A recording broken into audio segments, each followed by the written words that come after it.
5 mistakes landlords must avoid. Hi, it's Nick with Sell My San Antonio House, and this is our list of 5 things you gotta avoid if you're gonna be a landlord. And the last one I do believe is the most important.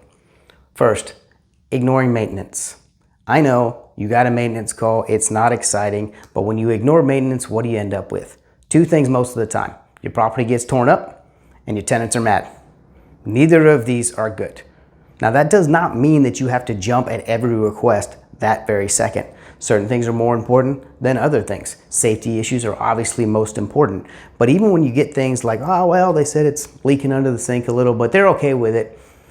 Yeah, they might be okay with it, and that's very nice of them, but then you just got a cabinet that later when you go to turn it over, and now you have to replace this cabinet, or you at least have to do some damage repair. Other things like that that you just don't fix, they do annoy your tenants, and they deserve a place that's up and running. Just trying to be the good guy all the time. It's a business. Treat it like that. Hey, you know, they didn't feel like paying the rent on time. Now they don't want to pay late fees either, so yeah, it's not a big deal. Okay, it's probably not going to get you where you want to go. Does that mean you have to be mean? No, you don't have to be mean to anybody. But there are rules, and there's a lease, and you can follow the rules, and they can follow the rules, and you can have that relationship, and both people can be very happy. People understand that they have to pay on a certain timeline. Are there exceptions? Of course. But are there exceptions for time after time after time? You need to make that decision and make sure you're running your business and not just trying to be the guy that they like and the nicest guy. Deposits in your rents. Before you let people move in, and it will come up or it will happen to you, you have to get that deposit and that first month's rent, and those funds need to be certified, and they already need to be there before you let them move in.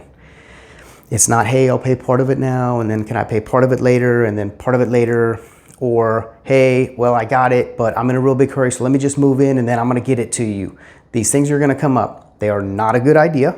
They put you at way too much risk, and there's not enough upside.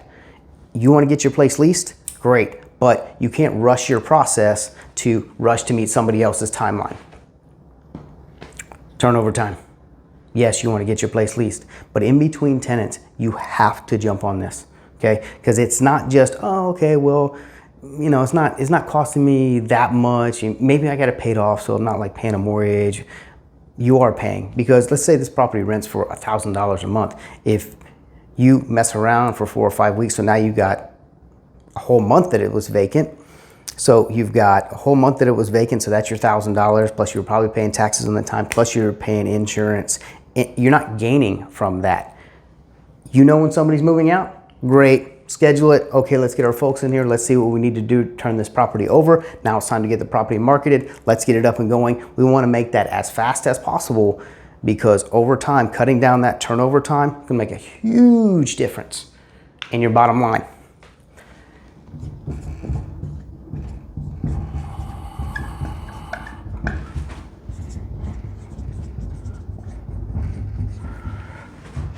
And this one, don't do it. Don't do it. Poor tenant screening.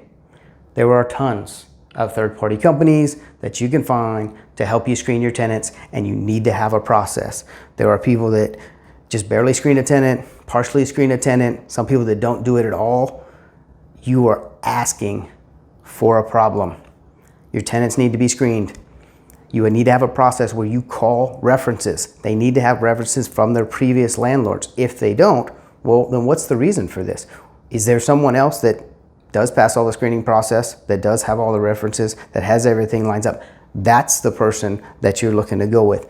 Skipping your tenant screening process or listening to reasons why it's okay that they had all these evictions and these other things, you are asking for a problem. So make sure you don't avoid these. Or make sure you do avoid these. Scratch that, okay? Avoid all of these, and you're gonna be a much happier landlord, and your tenants are gonna be happy. And if you made some of these mistakes, it's okay.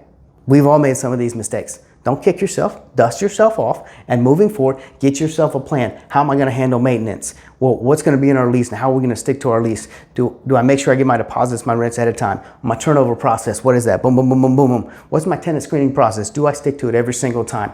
You follow these, you're gonna be a lot happier, and you'll probably be a much more successful landlord. I hope it helps. If you like it, please hit the subscribe button, and we'll talk to you soon.